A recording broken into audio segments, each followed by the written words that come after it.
Hey, Coach, in today's landscape of college basketball, speak of how much it means to the program for a guy like Caleb Furst. Starts early in his career, goes to the bench, and then comes back in the last two games, gets you really good minutes over the last two games. Speak about that. Right. Well, I think just how well he played in our Toledo game.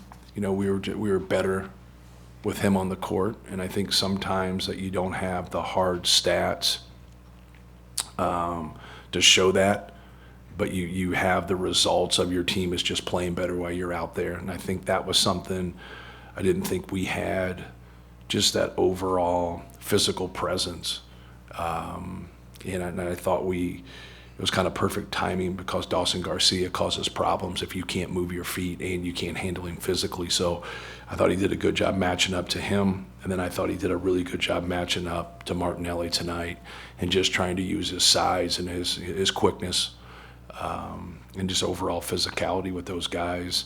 But it gets different because those guys can muscle you, but they also can drive by you. And so, you know, he possesses both of those qualities to guard people. And so that he's really helped us here in the last 3 games. Matt, I think you had 4 guys with 6 rebounds. C.J. Cox had 8. Right.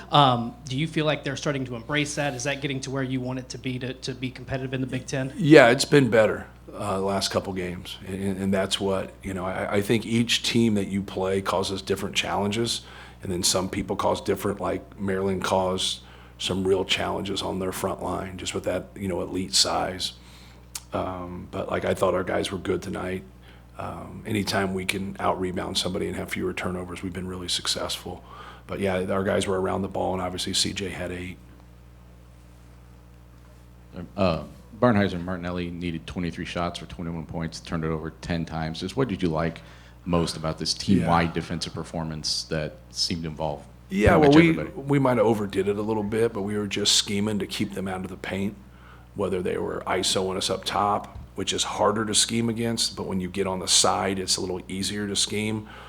We were fortunate when they skipped a couple of them that they missed them because they normally make those shots, but we just didn't want them getting into a rhythm of scoring on us, getting fouled, just kind of having the smorgasbord of everything. But how we did things is just really a backhanded compliment to those 2 guys. They've really played well and had great careers, but you know, they're both physical, they have good size, but they also have good skill in terms of driving and wheeling and dealing. Martinelli is so good when he gets at that intermediate space of shooting his floater.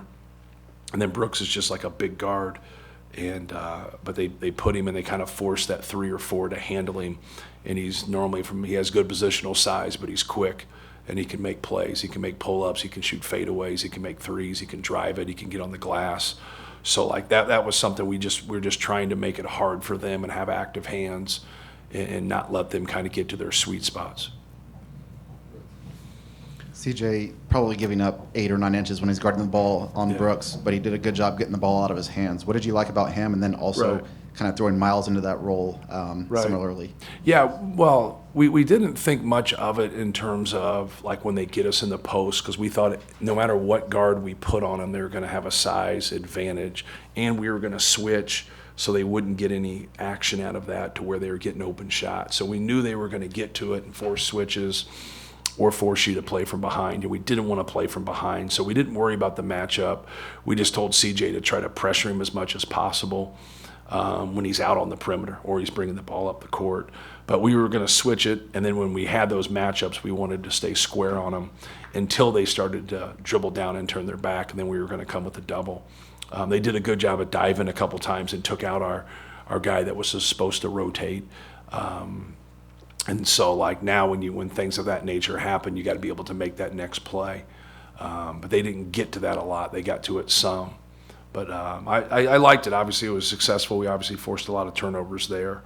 But I also know if we played him in a week at their place, they'd probably get that figured out and make better decisions. Matt, you guys haven't got to the best starts throughout the season, but today it seemed like defensive focus, energy was there from the jump.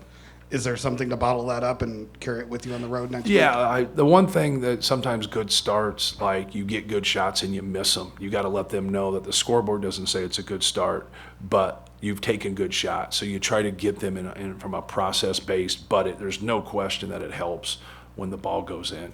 And now if you can get stops and you can score the ball, that's how you're going to lead to runs.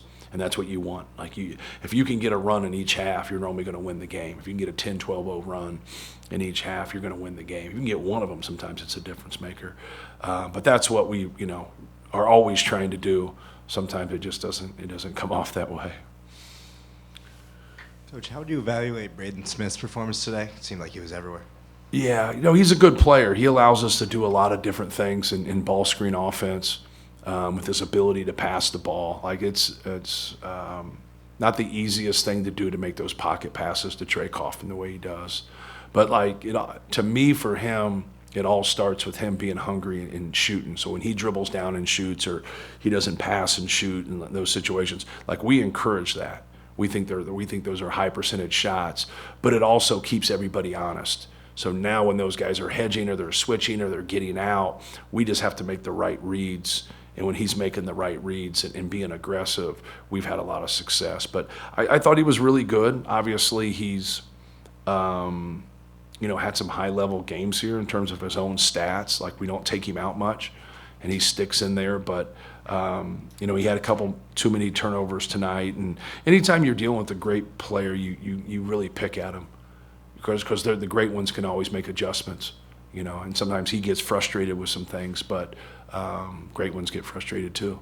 But his ability to shoot the basketball and pass the basketball is very unique. Good leader, good player, very competitive, and we just need to, he just needs to keep growing. He just needs to keep growing and keep getting better.